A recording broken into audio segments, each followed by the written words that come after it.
¿verdad? Que ya fijo Freddy nos va a contar, que conoce mucho de la parte clásica, de autores clásicos.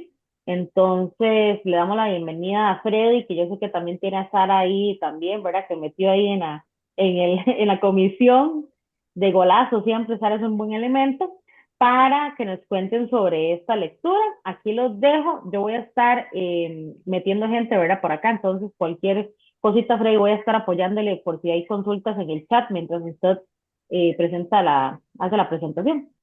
Ok, bueno, buenas noches y les agradezco a todos por tomarse el tiempo, ¿verdad? De reunirnos hoy para leer, bueno, no para leer, para comentar un poco de este gran clásico de la literatura estadounidense, ¿verdad? Y bueno, no, yo no estoy solo, está doña Sara que siempre tan amablemente me acompaña en algunas de estas reuniones y también yo a veces como que la antojo de algunas lecturas, entonces doña Sara ahí, ella no, ella en todas se apunta y de verdad que al parecer la lectura tuvo un efecto en ella, digamos, esta lectura en particular, ¿verdad? Que es Mientras agonizo de William Faulkner. Entonces, vamos a iniciar. Eh, Básicamente lo que teníamos pensado es casi que conversar, ¿verdad? La idea no es como monopolizar mucho la palabra, entonces voy a tomarme un tiempito nada más, pero ya teniendo en cuenta, ¿verdad? Que queremos participar.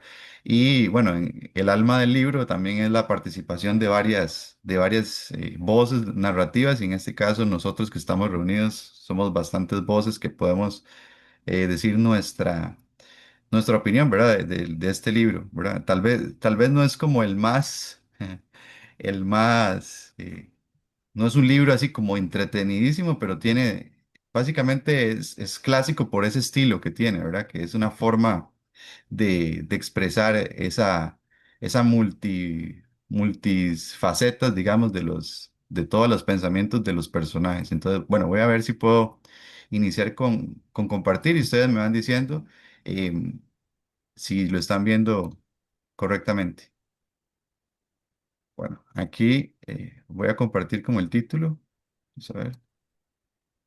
Ustedes me dicen si se ve. Ahora Ya sí, se ve. Ok. ujú. Ahí tenemos, bueno, la lectura extraordinaria que muy bien Meli lo dijo, ¿verdad? Es la lectura extraordinaria de este mes, que se llama Mientras agonizo. Y bueno, en inglés se va a decir As I lay dying, ¿verdad? Mientras me estoy muriendo o mientras agonizo, ¿verdad? Y el autor es el autor norteamericano William Faulkner, ¿verdad? Ganador del premio Nobel y muy famoso por esas novelas que siempre dieron mucho de qué hablar por su complejidad en algunos casos y también porque eran muy particulares en el estilo. Y nada más voy a mostrar algunos de los títulos que son interesantes en William Faulkner y mostrar bueno, no sé si se ve mucho.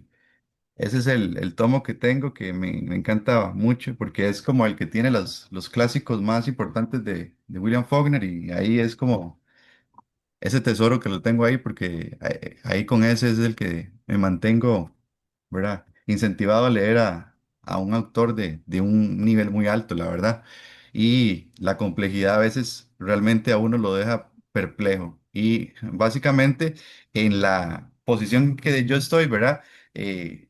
Inicié a leer a Faulkner con el que no se debía leer a William Faulkner, que es el ruido y la furia, que es un libro complejísimo. Entonces, bueno, no quisiera, ¿verdad?, ahondar mucho en detalles, pero es muy complejo ese libro para poder iniciar, ¿verdad? Y yo lamentablemente empecé por ese y me costó muchísimo completarlo y también entenderlo. Entonces, no recomiendo mucho ese libro. Aún todavía no comprendo ciertas partes. Es un libro que se tiene que leer muchas veces y no es así como el libro más divertido del mundo porque no estamos entendiendo mucho de lo que pasa.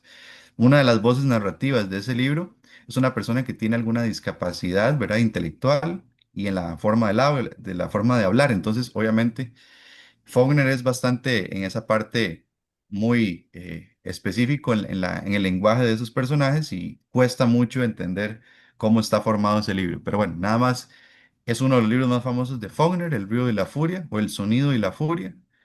Y también hay otros, ¿verdad? En Faulkner hay muchísimos y interesantemente ninguno de ellos fueron como un bestseller, digamos, no fueron libros que se vendieron muchísimo.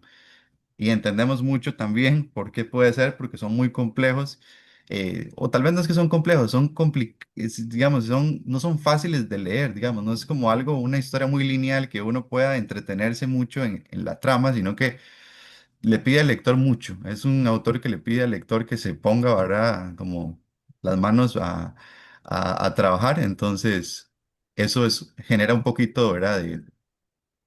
De miedo en los lectores que están iniciando con Faulkner. En el caso mío no he leído tantos, ¿verdad? Pero sí he leído El Ruido y la Furia y Mientras Agonizo. ¿Ok? O esa trilogía que tenemos ahí que se llama la trilogía de los Snopes. Esa trilogía es, bueno, básicamente es la transformación de una ciudad, ¿verdad? Empieza con el villorrio, luego con la ciudad y luego con la mansión. Son tres libros o sea, que están como relacionados, ¿verdad? Uno con el otro. Tenemos también este que se llama, a ver, Absalón, Absalón, que es uno de los más complejos. Ese es el que espero en algún momento ingresar en él. Aquí lo tengo. Absalón, Absalón. Desciende Moisés. Bueno, y el que tenemos el día de hoy, que es Mientras agonizo. Y uno de los que se recomienda más y a mí me gustó mucho, que es Luz de Agosto. Es un libro bastante sencillo en comparación con los demás. Y bueno, uno de los más polémicos de los libros de William Faulkner, que es Santuario. Santuario es una historia muy compleja en el aspecto moral, porque, ¿verdad? Que hay ahí, ¿verdad? Situaciones bastante grotescas en alguna parte de ese libro. Entonces, voy a salir y voy a poner el videito. Espero que se escuche, espero que sí funcione bien. Es un video muy corto vamos a ver. Me dicen si se escucha, es que creo que hay que compartir el sonido también. ¿Se escuchará? No se escucha. A Ok. ver, ahora sí, algo suena. ¿Qué es? ¿Era usted?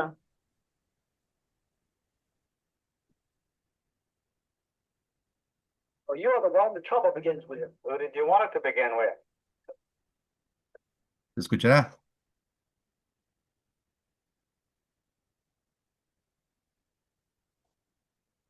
Pero era como alguien hablando ahí. Sí. My private life, the inside of my house, my family have got to do with my rights and the Nobel Foundation Suite. Bill, I'm not going to argue with you about anything, but all over this world, people are reading what you write. I don't know whether you're all that good or Freddy, not, but you perdón, got the Nobel Freddy, no Prize. se ve el video. You read Faulkner. No se ve. No, Creo que es que está compartiendo todavía la presentación. Tiene que compartir la otra pantalla de. Ok, ok, tengo que compartir esta, pero sí se escucha algo.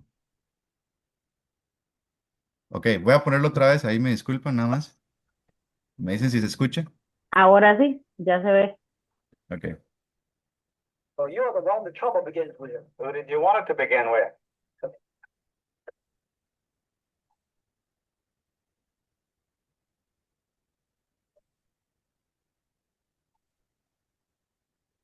I don't see what my private life, the inside of my house, my family have got to do with my rights and the Nobel Foundation Suite.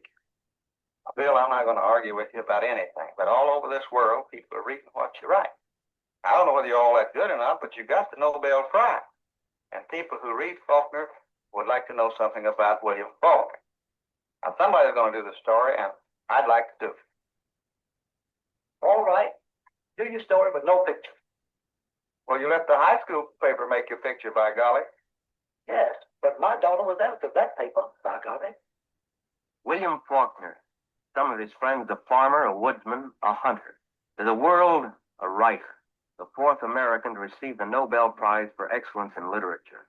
The highest honor a writer can hope for, personally presented to William Faulkner by King Gustav Adolf in Stockholm, Sweden.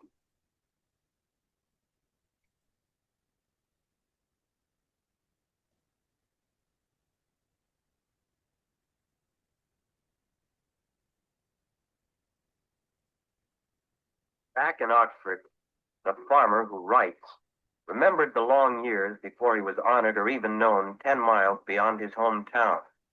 He remembered the friends who believed in him when few did. Bill Stone, a lawyer who was William Faulkner's earliest critic and supporter. Hey, oh, hello, Bill. How was Sweden? Super pleasant.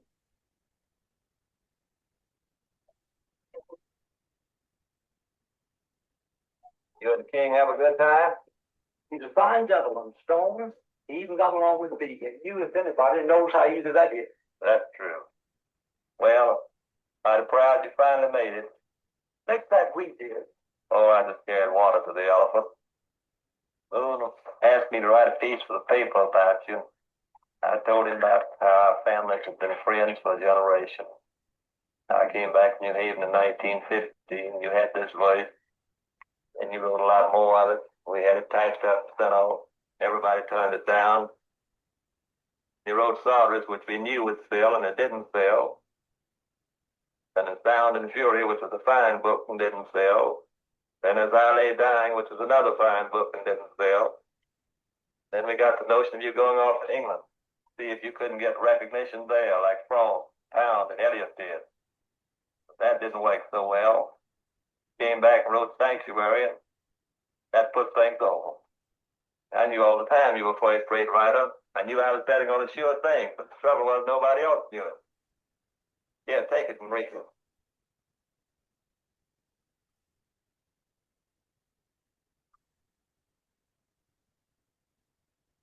Ok, vamos a dejarlo ahí. Voy a cerrar aquí y ver si puedo compartir la otra pantalla otra vez. Ok. Básicamente, en esa entrevista, bueno, se ve el comportamiento del personaje, ¿verdad? Bueno, o de la persona. Era una persona muy, ¿verdad?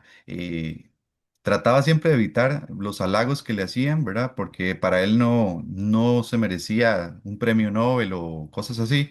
Y también él no entendía por qué la gente estaba interesada en la vida de él, ¿verdad? Entonces, era una persona un poco peculiar, ¿verdad? Y se mantuvo durante su vida en trabajos que tal vez a él no le gustaban, pero que le dan tiempo de poder escribir. Entonces, por ejemplo, se sabe que él fue cartero o jefe de carteros y como él nunca se pudo adaptar a ciertas cosas, ¿verdad? Siendo jefe de cartero, abría las cartas y las leía. Entonces, ¿verdad? Él no era una persona que pudiera estar en esos puestos y al final se dedicó a tratar de hacer una vida literaria, ¿verdad? Que lo llevó hasta viajar a Francia y a lugares así porque eso era lo típico de los años 20, ¿verdad? Los años 20, los típicos felices 20.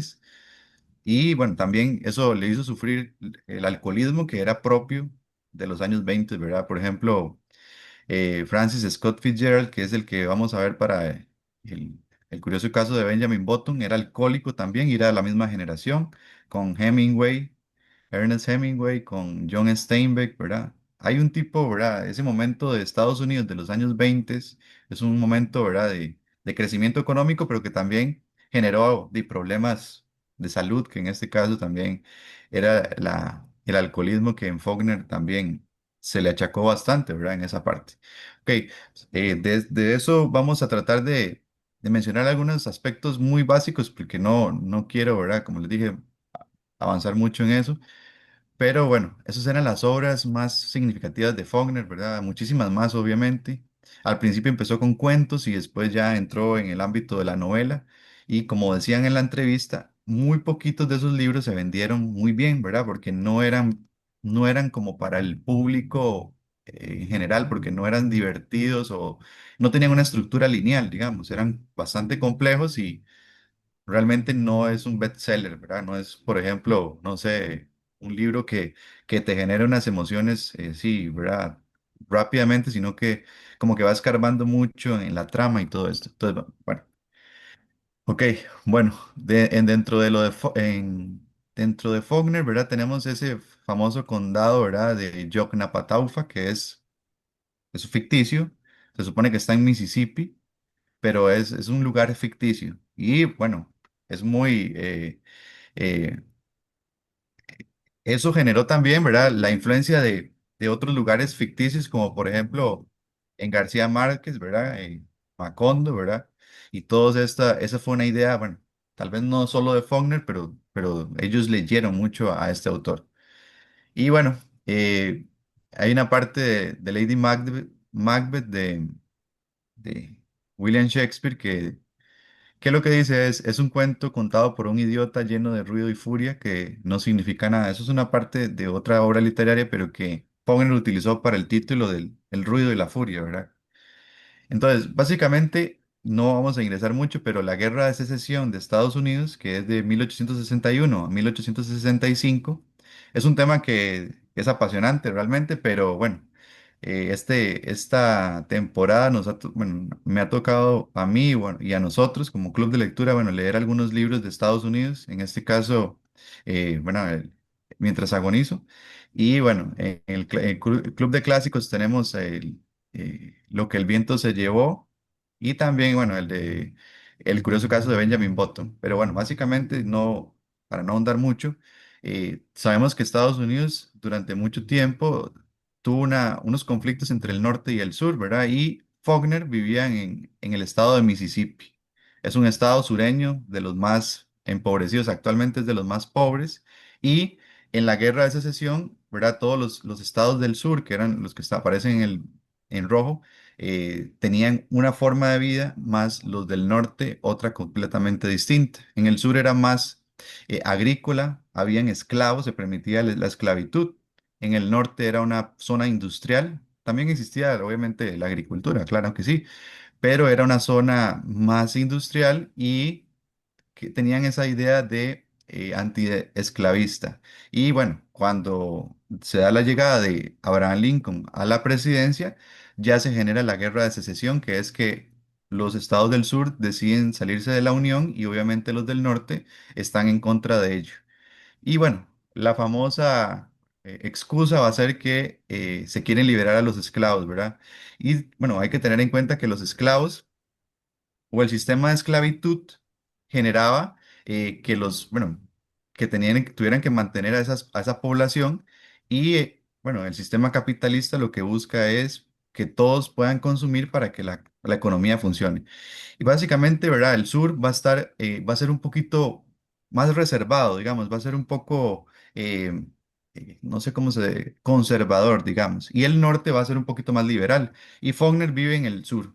El bisabuelo de Faulkner luchó en la guerra de secesión. Entonces, es importante, ¿verdad?, cómo el sur es distinto y cómo Faulkner en sus libros va a mostrar la realidad del sur, que es totalmente distinta a la del norte.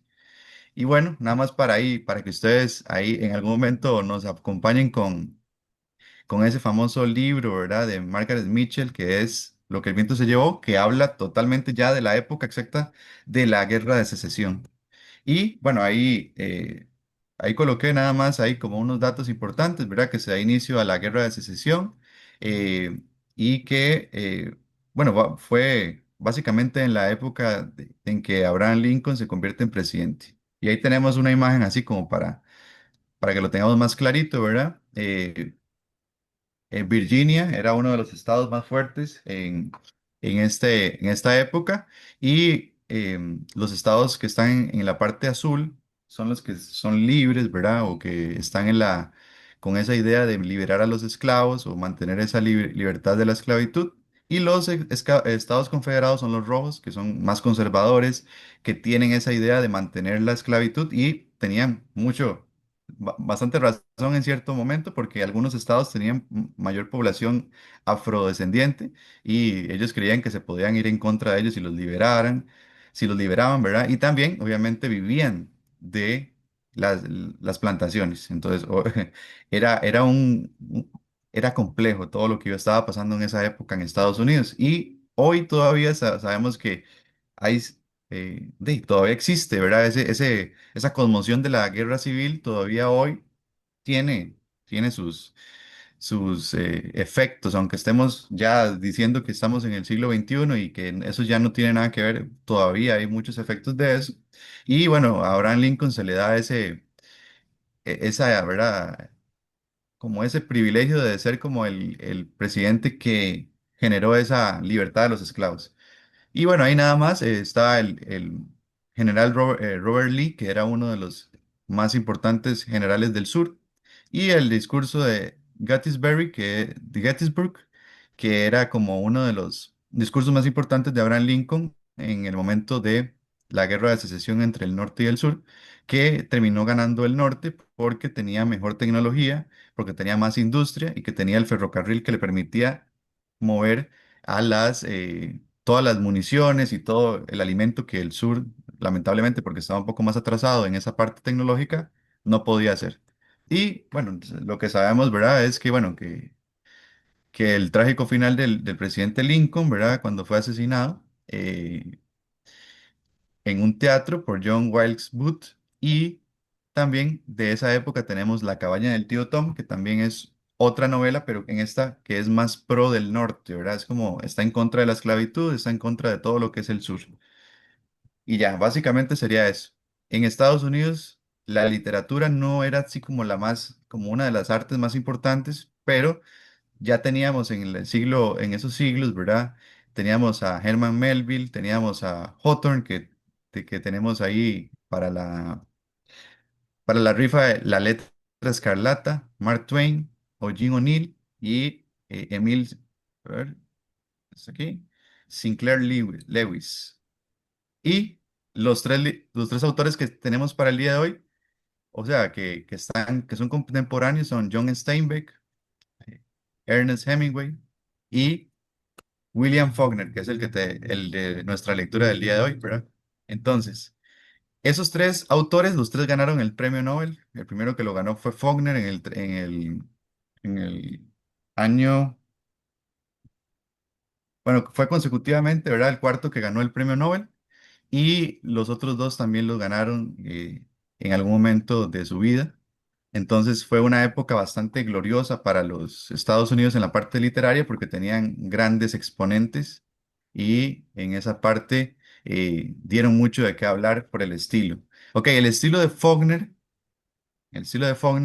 se basa mucho en este autor noruego que a mí me gusta mucho, que es Knut Hamsun, que lo que utiliza mucho es lo que se llama, ¿verdad? Es el flujo de la conciencia. El flujo de la conciencia es lo que vemos en Mientras agonizo, ¿verdad? Que es los pensamientos y la forma en que ellos presentan lo que ellos están sintiendo, ¿verdad? Cada uno de los personajes. Entonces, es como si pudiéramos leer la mente del personaje, ¿verdad? Podemos entender cuáles son sus motivaciones, las cosas que les molestan, cuál es la verdadera esencia del ser de cada uno. En Knut Hamsun vemos eso. Por ejemplo, hay un libro de Hamsun que se llama Victoria, que podemos ver los pensamientos de los dos personajes que están enamorados, pero que no logran dar el siguiente paso por las dudas propias de nuestros pensamientos. Si pudiéramos leer la mente de las personas, podríamos entenderlas mejor, pero bueno, así no es la vida, ¿verdad? Entonces, Faulkner trata de mostrar eso, ¿verdad? Que cada uno de los pensamientos, cada una de las voces, generan una historia más realista porque tenemos como el posicionamiento de cada uno. Entonces, eso es lo que me interesa en esa forma de escribir que tenía Faulkner. En este caso, en Mientras agonizo se ve mucho. Ok, la relación que tenía con esos grandes autores, ¿verdad? Ahí eh, es muy famosa con Hemingway porque siempre hubieron algunos choques. Hemingway, Faulkner decía que Hemingway era un autor muy simple, ¿verdad? Que decía cosas o que escribía de una manera muy simple y el otro, ¿verdad? Que era totalmente exagerado en la forma que escribía, más elegante, más compleja. Y ahí, bueno, ahí tenemos una carta que le mandó Hemingway a Faulkner, entonces la voy a leer rapidito. Dice.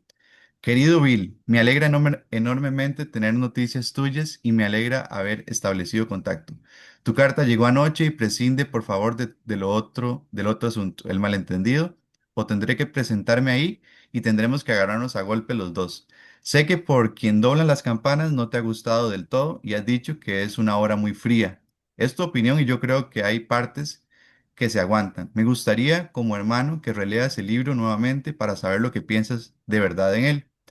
Tú eres un escritor mejor que Fielding o cualquier otro de esos tipos. Deberías convencerte de ello y seguir escribiendo. No pelees con los pobres personajes patológicos de nuestra época. No los nombraremos porque no vale la pena. Tú y yo podemos derrotar a Flaubert, que es nuestro maestro más honrado y respetado. De cualquier modo, soy tu hermano. Si quieres, si quieres uno que escriba, me gustaría que nos mantuviésemos en contacto. Te respeto mucho, Ernest Hemingway. Eran dos personalidades totalmente distintas y Faulkner era más huraño. En cambio, Hemingway era una persona más sociable, ¿verdad? Y en este caso creo que Faulkner era bastante, ¿verdad? No sé cómo decirlo, pero como más grosero con los comentarios que le mandaba su compañero, ¿verdad? Y bueno, ya para ir terminando esta parte, tenemos algunas de las imágenes, ¿verdad? Obviamente, mientras agonizo es la historia de un viaje, ¿verdad? De una persona que está agonizando, ¿verdad? Entonces tenemos ahí ese viaje y todo es por una promesa, ¿verdad? De Adi Bundren. Y ahí más bien yo me equivoqué porque, ¿verdad? El apellido de la familia o de Adi en inglés también tiene una similitud con la palabra burden, que significa que es una carga. Y bueno, en toda la novela vemos que la persona, ella se llama Adi Bundren, ella en cierto modo no se ve como una carga, pero al final de cuentas la familia sabe que cumplir el sueño de Adi va a generar un conflicto, ¿verdad? Porque todos tienen diferentes ideas de lo que tiene que pasar y al final de cuentas tenían que cumplir esa promesa de llevar el cuerpo de Adi a Jefferson, que era el lugar donde ella había dispuesto que se enterrara. Entonces ahí tenemos, ¿verdad? Ese montón de voces que están diciendo lo que pasa, lo que piensan, el trauma también de la familia al ver a una persona falleciendo, ¿verdad? Que están en el proceso de la muerte y, ¿verdad? Cada uno reacciona distinto y al final tenemos bueno, ese desenlace que es un poco complejo, pero que tal vez ahora podemos comentar. Y bueno, nada más ahí para terminar con lo del estilo, ¿verdad? Lo del flujo de la conciencia, que es lo que hemos visto. En esa novela se ve muy claro. Y se supone que la primera edición de este libro cada una de las hojas era un capítulo y había una separación bastante clara en cada uno, ¿verdad? Cada personaje eh, es un capítulo y por lo tanto hay una separación entre cada uno de ellos, pero al final todo eso, como un árbol, ¿verdad? Con diferentes ramas, generan un todo, un cuerpo que es la novela mientras agonizo, ¿verdad? Entonces, es esa particularidad de la estructura de la novela lo que le dio como una inspiración a otros artistas o otros grandes escritores para entender que esta novela al final era una revolución, o tal vez no tal vez una revolución no, pero sino que era vanguardista en cierto modo. Y bueno, Faulkner pertenece al modernismo anglosajón, ¿verdad? Es un estilo más moderno. Y como les dije, bueno, dentro de las influencias que tenía Faulkner, ya había comentado de Hamsun, ¿verdad? Son autores europeos. También Carl Spitteler, que es un autor que habla mucho de la parte psicológica. Tiene una novela que se llama Imago, habla de una persona que, en cierto modo, uno podría decir que tiene una esquizofrenia. Entonces, empezamos a mostrar la parte psicológica de los personajes. Y bueno, ahí tenemos nada más para ya no cansar con esa parte que el flujo de la conciencia es una técnica narrativa que busca representar pensamientos y sensaciones del personaje tal como ocurren en su mente, de forma continua, caótica y sin una estructura lógica o gramatical estricta.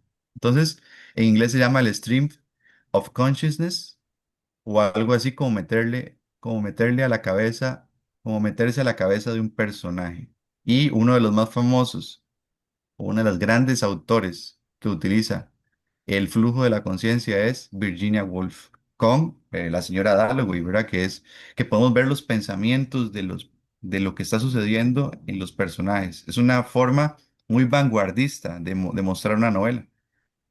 Y ya, vamos a dejar a Doña Sara porque nos va a hablar un poquito de los personajes que cada uno tenía, ¿verdad? Sus cosas, pero al final de cuentas estaban relacionados de alguna u otra manera por Adi, que era nuestro personaje principal, aunque realmente no sale mucho porque es la persona que está agonizando y la que le da el nombre a nuestra novela. Entonces, Doña Sara ahí nos ayuda con algunos personajes y mostrar ahí como cómo se comportan, ¿verdad? Esa familia, cómo era el comportamiento de esa familia sureña, ¿verdad? Que que se ve con esa, con esa misión, ¿verdad? De lograr hacer cumplir el objetivo del personaje principal. Doña Sí, Sara. bueno, gracias, Freddy. Bueno, este libro de verdad que tiene ese flujo de conciencia, pero presente en todo momento, ¿verdad? Adi Bundren, que es la matriarca de la familia, al principio de la novela está agonizando, ¿verdad? Pero luego cuando ella participa en el libro, ya ella falleció, ¿verdad? Eso está rompiendo la lógica narrativa, ¿verdad? Con una persona fallecida, pues hablándonos. Su deseo era ser enterrada en Jefferson, aunque ella no tenía ni familia ni nada, pero ella quería ser enterrada ahí. Eh, bueno, ella cuando conversa, digamos, cuando habla en el libro, en realidad es muy poderoso lo que ella dice, como tiene una mirada muy fuerte, amarga, cruel, ¿verdad? O sea, es fuerte. La participación de ella es breve, pero es muy fuerte. Habla de una crítica que le hace al lenguaje. Para ella el lenguaje no es importante, las palabras de ahí, era una persona callada, ¿verdad? Para ella las palabras no eran importantes, el lenguaje. También habla de la hipocresía del matrimonio, el peso del deber, ¿verdad? Bueno, como madre, ella siente rechazo, no es la típica madre sacrificada y que ama a sus hijos por igual, y no, todo lo contrario, más bien ella siente fatiga, acepta que no ama a sus hijos, no solo no los ama de la misma manera, tiene su hijo preferido, ¿verdad? Que es el fruto de una infidelidad y otro, el mayor, digamos que va en segundo lugar, ahí lo quiere, y los otros son del papá, ¿verdad? O sea, ella no siente, pareciera que no siente mucho cariño por ellos. Bueno, esa es Adi. Luego viene el maravilloso marido Anse, que bueno, fue terrible para mí, ese es el patriarca. Al principio de la novela, yo pensé, o sea, yo le iba creyendo las mentiras, ¿verdad? Porque él, súper manipulador, egoísta, mentiroso, vagabundo, bueno, que no lo clonen, por favor, ¿verdad? Terrible. Él, sin decirlo, había querido ir a Jefferson, pero según él, disfrazaba ese deseo para cumplir los deseos de su esposa, ¿verdad?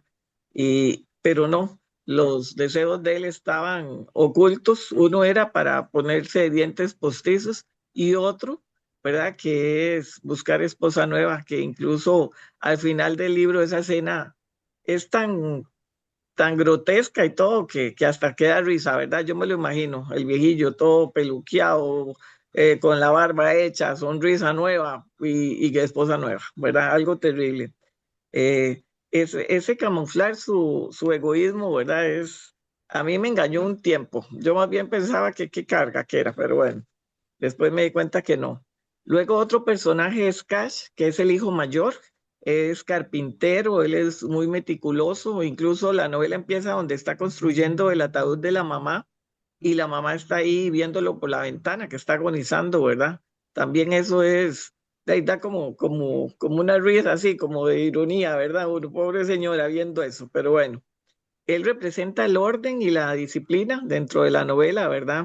Esa caja de herramientas y todo simbolizan ese deseo que tiene él de arreglar todo. Se quiebra una pierna, ¿verdad? Cuando el ataúd se va al río y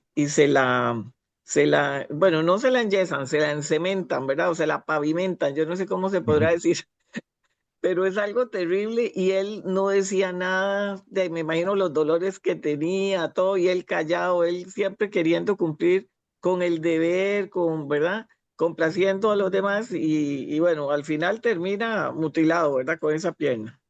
Luego, Dar es el segundo hijo. Ese, bueno, siente y sabe cosas que los demás no. Por ejemplo, sabe del embarazo de la hermana, los demás no saben. A pesar de él, bueno, a través de él, perdón, percibimos lo que no está dicho, lo que flotaba entre los silencios. Su cordura es dudosa, pero quizás su lucidez es lo que lo hace parecer loco, ¿verdad? Era como el más, que tenía más lucidez. él estaba en contra del viaje, ¿verdad? Desde el principio él lo veía como sin sentido. Sin embargo, él, bueno, quiere como salvar a su mamá de ese ridículo que están haciendo. Ya la señora con el cuerpo descompuesto, oliendo terrible, todo ese viaje, incendia el granero donde está el ataúd, ¿verdad? Como para liberar a la mamá. Él hace eso, ¿verdad? Como para liberarla. Y la familia lo ve como una traición, ¿verdad? O sea, él tiene ahí un distanciamiento sentimental con su familia. Luego viene Jewel, creo que se pronuncia, no sé, bueno, el hijo ilegítimo. Ese era rebelde, apasionado de acción, ¿verdad? Y tenía un vínculo increíble con su caballo, ¿verdad? Tenía esa unión con el caballo, pero no con la familia. Incluso él iba adelante, o, ¿verdad? Con el caballo, pero no quería ni relacionarse mucho con la familia. Es impulsivo, frío, pero también es leal y era el que tenía mejor relación con su mamá. Bueno, también era el número uno para la mamá, ¿verdad? Y el caballo es un símbolo o sea, su escudo, ¿verdad? Y también él carga con el ataúd solo cuando se va al río y todo, ¿verdad? Él es de acción, él rescata las herramientas de Cash cuando también se van al río y todo, él es de mucha acción y pocas palabras. Tal vez por eso se lleva muy bien con la mamá. Dewell Bell, que es la única hija, es adolescente, vulnerable. Ella está embarazada, ¿verdad? El novio, como gran solución, le dio $10 para que ella solucionara el inconveniente, ¿verdad? Y bueno, ella trata de buscar, el viaje para ella tenía otra razón de ser, ¿verdad? Como igual que el papá o incluso Cash, que quería ay, ¿cómo se llama? Bueno, como un tocadiscos, pero en esa época no se llamaban así. Esa era la intención de él de viajar. La de Dewey Bell era, bueno, conseguir que interrumpir el embarazo, ¿verdad? Pero es engañada, es manipulada, ultrajada, ¿verdad? Incluso el papá le quita el dinero, ¿verdad? Su voz se apaga mientras va en el viaje. Ella empieza en la novela desesperada y termina en la novela igual desesperada. O sea, es trágico. Y ella es la que cuenta que el hermano de ella, Dar, fue el que incendió el granero. Y por eso, digamos, por lo del el incendio del granero y porque les iban a cobrar todas las cosas que habían en él, a Dar lo meten en un manicomio, ¿verdad? O sea, lo silencian y eso es doloroso también. Luego, Bardaman, que es el hijo menor, es un chiquito, bueno, que está tratando de asimilar la muerte de su mamá, pero emocionalmente está abandonado completamente, nadie se preocupa por él, ni de explicarle, ni de acompañarle, ni nada. Entonces él dice que mi madre es un pez, o sea, no es como literal, pero acaba de pescar y entonces cuando vio que el pez fuera del agua ya murió y todo, dice mi madre es un pez, tal es así que al ataúd le hace unos agujeros, ¿verdad? Para que la mamá pueda respirar y haciendo Mm. esos agujeros le taladra la cara. O sea, este libro también tiene sus partes como ironía cómica, ¿verdad? Que uno dice, ay Dios mío, la señora ya está muerta y le taladraron la cara.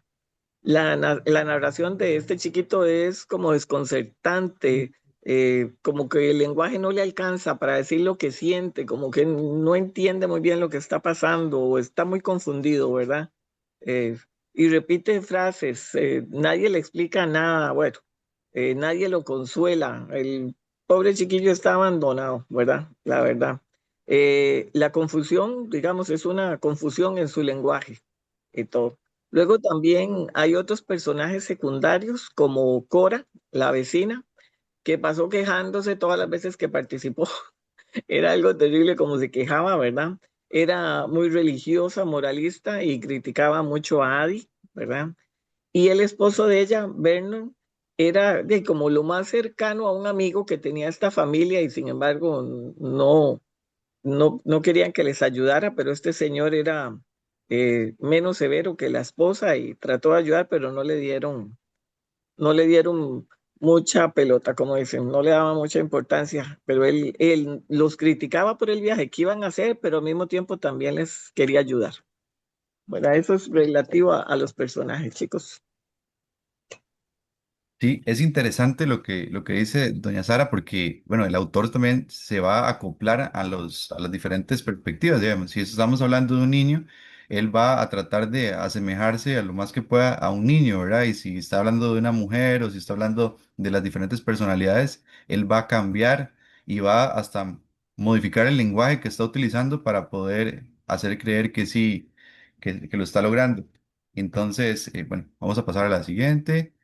Y bueno, ahí tenemos a Faulkner también. Quería mostrarles, bueno, y si hemos leído la novela, ¿verdad? Que él es muy, en esa parte no respeta muchas reglas. Por ejemplo, en una parte que dice, la habían colocado en una caja al revés. Cash la había construido en forma muy similar a la de un reloj de pared. Y entonces el autor dice, así, y muestra. No se va a ver muy bien, pero él muestra un dibujo de cómo es el ataúd, ¿verdad? Entonces el autor se da muchísimas libertades, muestra la forma geométrica de cómo es el ataúd, ¿verdad? Y lo coloca así en medio del párrafo y esas son cosas que, ¿verdad? Que son bastante particulares, ¿no? No son normales, ¿verdad? Él va a mostrar así, básicamente lo que él quiere enseñar, el autor lo va a poner y sin ningún tipo de permisos, ¿verdad? Él todo lo va a romper en esa parte. Bueno, el flujo de conciencia, como lo dijo doña Sara, ¿verdad? Todos los personajes hacen y dicen lo que quieren. Y bueno, una frase de William Faulkner dice, si pudieras escribir mis libros de nuevo, estoy convencido de que lo haría mejor. Y ese es el estado mental más saludable para un artista. Por eso sigue trabajando el creador, intentándolo nuevo de nuevo una y otra vez porque cree que esta vez lo va a lograr, que va a alcanzar la perfección, pero por supuesto fracasa de nuevo. Entonces, ¿qué es lo que nos va a decir? Que la diferencia entre un autor, ¿verdad? Un autor normal es alguien que crea una historia, ¿verdad? Simple o entretenida, ¿verdad? Pero un genio, que son los creadores, son los que nunca van a estar totalmente satisfechos con lo que hacen y que pudieran, como decían, somos discípulos de Flaubert, como decía William Faulkner, ¿verdad? Que si tiene que hacer la novela tres veces, cuatro veces y revisarla y cambiarla y generar diferentes posiciones en la novela, él lo va a hacer porque esa es la tarea del gran autor o del creador, ¿verdad? Y eso es parte de la personalidad de este gran autor, ¿verdad? Porque es que se llevaba al límite el lenguaje. Por eso, y hasta Hemingway siempre decía de que había veces que esas novelas eran o muy grotescas o que llevaban al exceso de un recurso narrativo y que por eso tal vez las novelas no eran tan vendidas, porque obviamente llegando a esos límites, tal vez no era lo más popular para leer, ¿verdad? Y bueno, esa caricatura que tenemos ahí, como lo dijo doña Sara, ¿verdad? Es básicamente, mientras agonizo, ya todo está preparado para empezar a cumplir la promesa de Adi, ¿verdad? Que era bueno, es el personaje que nos da pie para que la novela se mueva, ¿verdad? Y que, como decía, ¿verdad? Bardaman, mi madre es un pez porque está como enlatado, ¿verdad? De una vez, ahí, él seguro, ese chiquillo vio a la mamá metida en esa caja y dijo, bueno, ¿cómo va a respirar? Y parece no sé, seguro una sardina enlatada o algo así. Entonces, es parte, ¿verdad?, de entender diferentes formas de pensar y la psicología del personaje en Faulkner y mucho antes, pero en Faulkner se va a ver muy marcada. Entonces, ya para ir terminando y para tratar de ver si podemos hablar un poquito entre todos, porque parece que solo hemos hablado nosotros, tenemos algunas preguntas generadoras, ¿verdad? Y bueno, doña Sara nos ayudó con las preguntas, entonces doña Sara tal vez las puede leer para ver si podemos comentar y ir viendo cómo vamos a finalizar la reunión. Bueno, aquí hay varias preguntas. Pueden contestar la que quieran, o, ¿verdad? Pero bueno, voy a leer la primera. Dice, ¿cómo se siente cada miembro de la familia con la muerte de Adi, ¿verdad? Eh, no sé si empezamos en orden o sigo, digamos, cuando Anse, que es el esposo, intenta cumplir la promesa de Adi, ¿cambia eso la forma en que lo vemos como padre y esposo? Ujú. Luego, cómo se ven las tensiones entre los personajes, ¿verdad? que el personaje quiere para sí mismo y lo que la familia espera de ellos, porque cada uno llevaba su pensamiento, ¿verdad? De qué era lo que quería en el viaje. ¿En qué sentido el viaje pone a prueba la fuerza física y emocional de la familia?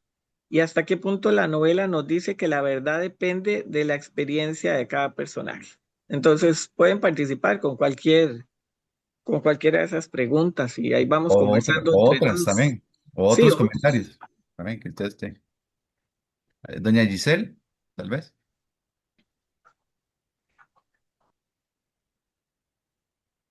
Muchas gracias. Yo tengo que hacer una confesión. Yo he querido leer este autor por las referencias que hace, pero nunca lo he podido leer. Y por eso estaba muy interesada en poder conocer un poquito del autor y de su obra eh, para, para estar más preparada para sus libros. En este libro o en la mayoría de los libros que él escribe, él habla sobre población blanca del sur o también habla sobre población esclava y afrodescendiente. Esa Él sería, habla, él habla también de la población, ¿verdad?, afrodescendiente. En la época de William Faulkner, ¿verdad?, ya no existía la esclavitud, pero sí existía lo que se va a llamar, ¿verdad?, la segregación racial. Sí hay una segregación. Son personas que viven o son ciudadanos de segunda clase. Entonces, van a aparecer en las novelas de él, siempre van a aparecer, ya no como esclavos, porque no está en la época de la esclavitud, pero es el sur, y el sur es muy conservador, ¿verdad? Es el ambiente de Faulkner, Mississippi, Oxford, Mississippi, es el lugar donde él se va a mover y que va a contar las tensiones que hay entre raciales, pero también propios de las personas que son los terratenientes, la gente que tiene más dinero, la crudeza de la vida, ¿verdad? La gente que está tratando de cruzar para hacer fortuna en el oeste. Esos son temas muy importantes en toda la literatura estadounidense, ¿verdad? Un montón de autores como Eugene O'Neill hablan sobre eso, de cómo es que se empieza a conquistar el oeste y todo eso. Pero sí, es un autor diferente porque tiene esa forma de escribir, pero las tensiones del sur son grandísimas. Entonces, los afroamericanos, claramente ahí están muy desfavorecidos porque ya estamos en un Estados Unidos totalmente unificado, ¿verdad? Pero que la persona negra es una persona que vive, es de segunda clase, no puede, digamos, tiene muy pocos grandes, digamos, los derechos están, pero no se ejecutan, ¿verdad? Por ejemplo, la parte de votar se supone que pueden votar, pero no les permiten registrarse. Entonces es complejísimo, ¿verdad? Es una situación demasiado eh, diferente y en el sur, como les dije, todavía hay una reminiscencia de querer volver a la esclavitud. Por eso siempre, y cuando hay tensiones en Estados Unidos, racialmente vemos esa famosa bandera confederada, ¿verdad? Una bandera que es como que tiene como una X. Ustedes no sé si la han visto, pero eso siempre vuelve y lo hemos visto ahí. Sí, en Estados Unidos actualmente, con lo que pasó con George Floyd o cualquier cosa así, ¿verdad? Esas tensiones existen y en el sur es mucho más tenso y más marcado. En el norte tal vez es un poco más liberal y eso se ha... Igualmente, también hay problemas, pero en William Faulkner se ve eso, ¿verdad? Tanto la vida normal, la vida cotidiana, pero también esas tensiones con la parte racial. gracias. Sí. Entonces, bueno, no sé si alguien quiere decir algo sobre qué les pareció la historia, obviamente. Y como yo siempre digo, tal vez no es la historia más divertida, pero digamos, habla sobre un acontecimiento que sucedía mucho, ¿verdad? Tal vez ahí Marcela. Gracias. Primero, gracias a Freddy y a Sari. A ti, Sari, no puedo decirle solo el nombre. Uy, por la exposición, muy linda, la verdad, muy profunda. A mí, la verdad, me costó leer el libro, nunca lo había leído y a veces leía y yo decía, ¿qué fue lo que pasó? Entonces, como que trataba de decir qué fue lo que pasó en cada capítulo, ¿verdad? ¿Qué acontecimiento era el que pasó en cada capítulo? Porque a veces me costaba entender, ¿verdad? Entonces, al final del capítulo, como que trataba de hacer un cierto resumen mental, eh, o hasta escribí algunas cosas de lo que había pasado, por ejemplo, se cayó al río y la rescató tal, o así, ¿verdad? Porque Ujú. me costó. Sí creo, digamos, las preguntas que están ahí, sí creo que, bueno, lo que percibí es como que lo que están era como cumplir la promesa, y sí lo relaciono como actualmente alguien se muere y dice, la última voluntad fue esta, entonces me caiga bien, me caiga mal, yo le respeto la voluntad. Y me pareció triste que no había como sentimiento en esa voluntad, o sea, no estaban los hijos tristes llorando, la mamá, ¿verdad? O sea, yo no me imagino ese viaje uno con la mamá de uno y no sé, no se muere ahí también, pero era nada más como cumplir la voluntad y una vez aprovecho el mandado para hacer mi voluntad, ¿verdad? Eso fue lo que yo percibí. Y también que sí, que el mismo acontecimiento me marca a mí o lo veo desde mi punto de vista. ¿Verdad? Todas las historias tienen, dicen dos versiones o tres versiones, la mía, la suya y y la real, porque va a depender de lo que yo he vivido, lo que tengo atrás y mi expectativa, la historia. Entonces, sí, cada personaje tiene la relación con su mamá y significa algo particular, ¿verdad? Cada una de las acciones que ellos toman. Eh, Interesante, digamos, ver las explicaciones de ustedes y ya como el resumen del libro, como para terminar de entenderlo.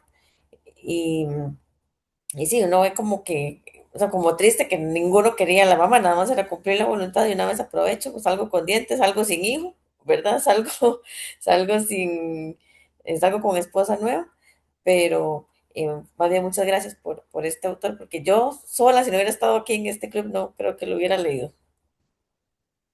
Sí, no, es muy interesante lo que dice y esa es la frialdad, ¿verdad? Bueno, la vida, me imagino que en Estados Unidos en esta época era bastante compleja y entonces la parte del sentimentalismo tal vez no es algo muy propio de esta o de esas personas, ¿verdad? Entonces, ahí vemos, ¿verdad? Que como el autor nos dice que con el apellido, que no es exactamente la palabra, pero es muy parecido, como lo había comentado antes, a la palabra carga. Ella es una carga, realmente ya, bueno, ella estaba agonizando y entonces el proceso de la muerte, ¿verdad? Ya ella ya no estaba haciendo nada por la familia y al final se cumple porque era una promesa y las promesas tienen una importancia muy grande en esta época también, ¿verdad? Y se cumple la voluntad de la persona y al final de cuentas, ¿verdad? ¿Verdad? El esposo, ¿verdad? Como lo dijo doña Sara, sale con otro tipo de situaciones al finalizar la novela, pero sí vemos esa crueldad. La crueldad es un poco o es muy significativa en las novelas estadounidenses, ¿verdad? Eh, hay una tensión ahí con, con entre la relación familiar, ¿verdad? Entre el esposo y la esposa, y al final de cuentas la vida es un poco tosca en Estados Unidos, no hay tanto romanticismo como por ejemplo tal vez en una novela francesa que hay un amor ahí desmedido, sino que ahí es como por rutina, por costumbre y porque también la religión, ¿verdad? Muy protestante también tiene esa parte que es un poco más fría, menos, ¿verdad? Calurosa, es como un poco lo frío. Lo frío es constante en Estados Unidos y vemos que los autores también muestran la realidad tal y como ellos lo percibían y los personajes también lo ven así. Entonces Sí, vamos a hablar, sí, Irene, bueno, creo que Irene sí. quería hablar. Hola, hola. Hola. Vean, súper bueno todo lo que dijeron ahora Freddy y Doña Sara, digamos, ese así como esos resúmenes tan lindos que dijeron, pero vieras que, yo no sé, a mí me quedó como diferente este libro, porque digamos, para mí sí, yo empecé a leerlo y yo decía, esa señora es la que está contando de cómo se murió, ¿verdad? Porque ella estaba viendo cómo hacían el ataúd, ¿verdad? Como dijo Freddy, Ujú. ¿verdad? Que ella desde la ventana veía al otro donde aserraba y donde martillaba y todo, ¿verdad? Pero yo siento que, digamos, ella fue contando como su historia, pero a la parte y a la par iban las historias de todos los demás. Y siento que el que estaba agonizando era el hijo de que iba a perder su pierna. porque de ahí le pusieron cemento, como dijo doña Sara, digamos, ¿a quién se le ocurre hacer eso? Jamás de los jamases, digamos. Digamos, ese pobre muchacho tuvo que haber pasado una septicemia y una cosa terrible. Y el hecho es que, digamos, que yo leía y leía y yo decía, pero esa pierna, Dios mío, ¿por qué no lo lleva a un hospital? Digamos, aunque sea y que le ponga algo antibiótico, alguna cosa, y yo veía que seguía ahí montado ahí en la carreta, y yo decía, ese pobre muchacho, digamos, el brinqueteo y todo, digamos, eso era para mí, sinceramente, ese era el agonizar, porque ese muchacho, a mí no me digan que quedó bien, ni que esa pierna la salvaron, porque Ah, jamás de los jamases. Y si no, digamos, lo que hizo el papá de llegar allá a Jefferson, a cortarse el pelo, a chainearse, hubiera dicho a alguien, ¿verdad? Por ahí, y a ponerse los dientes, y llegó así como, ¡pum! Esta es mi esposa, véanla, vea, yo sentí que se me revolvió la panza y yo dije, no, digamos, hello, digamos, esto no puede estar pasando. Pero yo, digamos, cuando empezó, yo sí decía, ah, sí, mira, está hablando la señora de cómo va a morir y todo, pero pasaban los días y lo seguían los opilotes y hasta el carro ahí a la carreta ya los opilotes ahí volaban y hacían círculos y yo decía, es que, digamos, ese, no sé, ese ataúd, no sé cómo no explotó, sinceramente. Fueron Tal vez muchos días. por los ¿Será huequitos por que los le hizo el hijo, huequitos, doña tal Sara? vez. Pero yo no sé cómo ese ataúd no explotó, digamos, de tantos días de los opilotes ahí revoloteándole y lo único que hacían era de ir a espantarlos y yo decía, ¿cómo los van a espantar? Digamos, esa señora ya no puede seguirme en ese ataúd o no Sí, sé. Y ahí y, fue donde yo, digamos, empecé a ver que ese muchacho se le lastimó la pierna, bueno, la rodilla, la pierna, y que le ponían cemento y que le hacían para acá y que le echaban una cosa y que le echaban la otra. Y yo dije, ah, sí, este chaval está agonizando está contando lo de la mamá, pero él también está mal.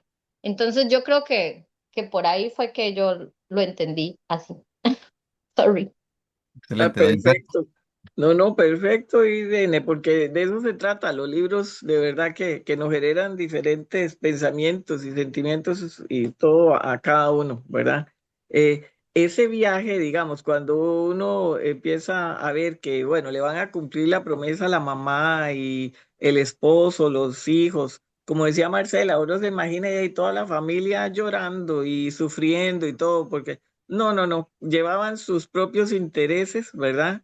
Eh, incluso hasta el chiquito quería que bananas o, ¿verdad? O sea, todos tenían otros intereses y el viaje empieza así como que uno dice, bueno, ya van a ir a enterrar a la señora, pero salen cosas terribles, ¿verdad?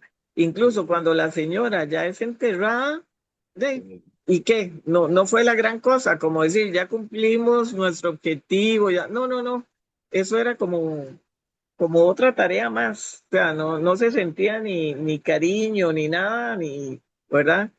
Y no llega como a una conclusión de que uno diga, bueno, aquí hubo un crecimiento de la familia, o esa fuerza, digamos, emocional de la familia se acrecentó o algo así. No, más bien uno quedó en el manicomio, el otro sin la pierna, el papá con esposa nueva, sonrisa nueva, ¿verdad? O sea, la muchacha viendo seguro desesperada porque todavía, digamos, ella tiene ahí el embarazo y el único que lo sabía era el hermano que ahora está en el manicomio. O sea, es una familia que más bien quedó mucho peor de cómo empezó, cuando empezó que no estaba bien tampoco, ¿verdad? Porque ellos sabían que la mamá tenía al hijo preferido, incluso hasta le preguntan que quién es el papá, Cash, el que está ahora en el manicomio, ¿verdad? Ese sabía que algo diferente había en él y le preguntó que quién era el papá de él y todo, ¿verdad? Entonces no hay como incluso un narrador porque cada capítulo es un personaje y nos va diciendo qué es lo que está pensando, ¿verdad? Que no necesariamente es una verdad, es simplemente su forma de ver las cosas en ese momento. Y entonces, ¿verdad? Ese pensamiento de cada uno, meternos en la cabeza de la gente cuando está pensando que no es algo como lineal, como decía Freddy, no, aquí no hay nada lineal, aquí brinca del presente al pasado, ¿verdad? O sea, no hay como continuidad ni nada, no es fácil de leer. A mí me pasó muy parecido a Marcela, yo al principio empecé a leer y yo decía, ay Dios mío, ¿qué es esto? Freddy, me embarcaste, pensaba yo. Yo decía, ay, Freddy, Freddy, Dios mío. Pero el libro luego, conforme uno va avanzando ya, y yo, bueno, en mi caso le fui cogiendo ya el gusto, ¿verdad?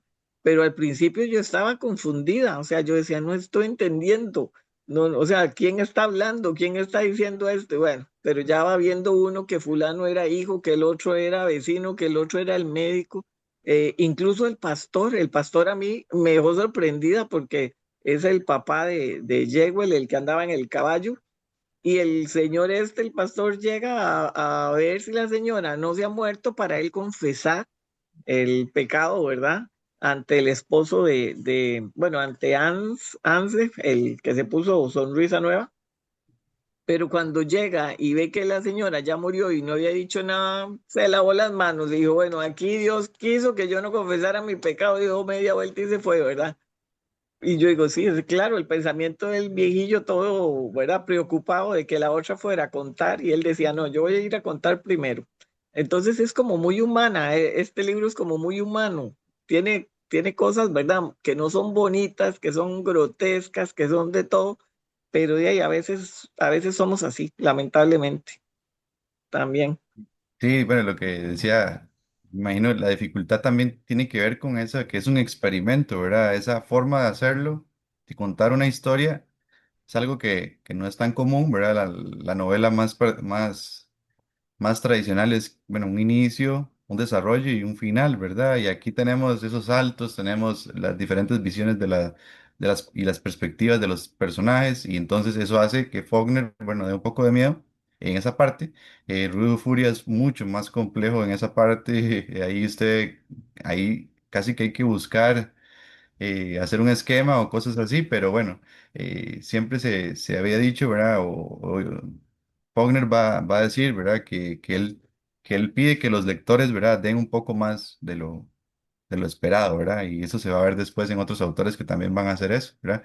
¿Verdad? Respetar al lector es también de saber que el lector tiene que entender o hasta leer varias veces, o como decían las compañeras, ¿verdad? Hacer apuntes ahí para poder ir entendiendo la situación en la que estamos. Pero sí, bueno, es un reto y bueno, esperamos que lo hayamos hecho de manera y que ahora, ¿verdad? Que cambiemos un poco los tipos de libros que estamos leyendo para poder hacer una nueva visión, ¿verdad? De lo que tenemos y las diferentes formas de lecturas que tenemos en nuestro club de lectura. Entonces, básicamente ahí ya podríamos ir terminando. Si alguien quiere decir algo más, como el Liz, espíritu Liz quiere, del libro, ¿sí? Y sí. eh, en realidad creo que esa es una característica del modernismo, ¿verdad? Porque pasa digamos, de la necesidad de relatar historias donde todo es perfecto, ¿verdad?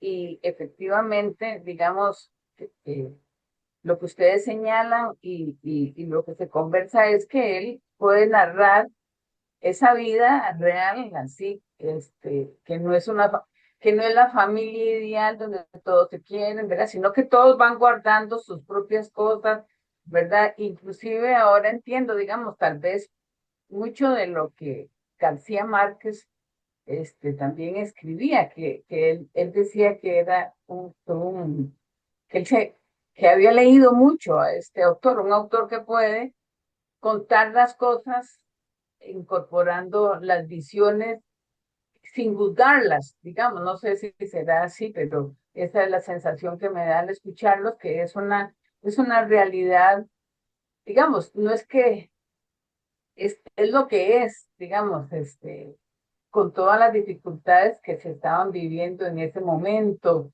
y las limitaciones y, ¿verdad? Entonces me parece que es bueno ubicarlo este, como esa voz crítica de lo que pasa. Me parece que sí. Tengo que leerlo. Entonces ustedes sugieren que si uno no lo ha leído, ese es el por el que hay que empezar. Yo, yo pensaría que podría ser Mientras agonizo, o bueno, el que vamos a rifar que es Luz de Agosto. Es un libro muy bonito, este no tiene una estructura difícil y me gustó, es de mis favoritos de William Faulkner. Y como lo que decía Giselle, nada más para ir ahí, dándole ahí como el complemento. Sí, obviamente García Márquez era súper fan de William Faulkner y bueno, el que acaba de morir, ¿verdad? Vargas Llosa, decía que él solo aprendió el idioma inglés para leer a Faulkner en su idioma, ¿verdad? Nativo. Entonces, el boom latinoamericano se centra van a decir que ellos deben todo a Faulkner, ¿verdad? Y bueno, y Faulkner también debe a otros, pero en algún momento hay que vamos a ver, hacer una recomendación tal vez ahí de Knut Hamsun, que es un autor que a mí me encanta, que tengo ahí un montón de las obras de Hamsun porque esa forma de escribir en que uno entiende casi que el pensamiento de la persona y es muy interesante, pero es un estilo que tal vez no es el estilo más tradicional, porque como dijo Ña Giselle, es el modernismo, ¿verdad? Lo tradicional lo tenemos que sacar de ahí y ahí hacemos lo que queremos. Ahí, bueno, entonces vamos a pasar con Meli. Rápidamente, voy a ir haciendo yo la lista con las personas que estamos aquí Ujú. para hacerlo, son dos, ¿verdad? Sí, son dos. Dos libros para Sí. hacerlo rápidamente. Entonces, voy a darles un número a cada quien. Fred, ¿usted va a participar? Yo no. ¿Por qué Bueno, no? son dos libros. Está La Letra Escarlata, que es de Ay, Natalia qué bueno. Hawthorne, Qué y lindo. es un libro muy lindo y también, bueno, hay hasta película que también es bastante linda. Y bueno, Luz de Agosto, de William Faulkner. Ay, qué bueno. Ok, Ok. entonces El- voy a darles un número de una vez aquí para que recuerden. Fred no va a participar entonces. Ok, entonces, Perdón, Meli, es que dice Lorena que ella quiere participar, pero no sabe cómo levantar la mano en el chat. ok, si quiere entonces Lorena vaya hablando mientras yo voy Sí, apuntando perdón, pero hace rato no encuentro la manita por ninguna parte. Algo rapidito. Yo, igual lo leí, tuve que empezar varias veces porque no entraba, o sea, no entendía. Y más que todo el libro me sirvió como para aplicarlo a la vida cotidiana, digamos. Estas situaciones, ya sea en la familia, en el trabajo, esas agonías, por decirle de alguna forma, siempre sacan lo mejor y lo peor de nosotros mismos. Y eso se ve en todo ese travesía y todo ese proceso que vive esta familia. Hace pocos meses tuve yo una pérdida y viví todo el proceso agónico. Entonces, vimos lo mejor y lo peor de nosotros como familia. Había momentos de egoísmo donde nos queríamos agarrar de los pelos todos. A veces era humildad total, alegría, de todo hubo. O sea, la gente que uno esperaba cerca nunca estuvo y la gente que uno menos esperaba ahí estaba. Entonces, todo eso lo vi yo reflejado en este viaje de esta familia. Entonces, eso fue lo que rescato yo de esta lectura y me gustó mucho por eso, porque la trasladé a mi situación, digamos, y es algo que lo vemos en el trabajo, con la familia, en muchas, muchas situaciones uno lo podría, como les digo, rescatar lo mejor y también lo peor de las personas. Muchas gracias. Muchas gracias por el comentario y por la sinceridad y también por compartir cosas, ¿verdad? Más personales y que dicha que le gustó.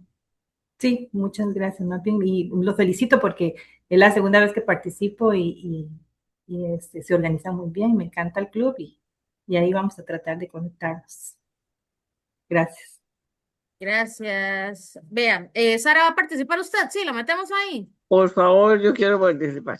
Ok, entonces queda Sara con el número 1, Lorena con el número 2, Rita con el número 3, Giselle con el 4, Ania con el 5, Marcela con el 6, Rachel con el 7, Stephanie con el 8, no, para, Irene me falta. Irene con el 9, Melissa con el 10. ¿Quién? ¿Me falta alguien?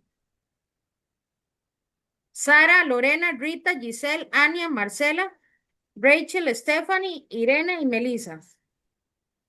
Ok, voy a ponerlo aquí ¿Puede quitar un toque la presentación? Prepara. para poner aquí la...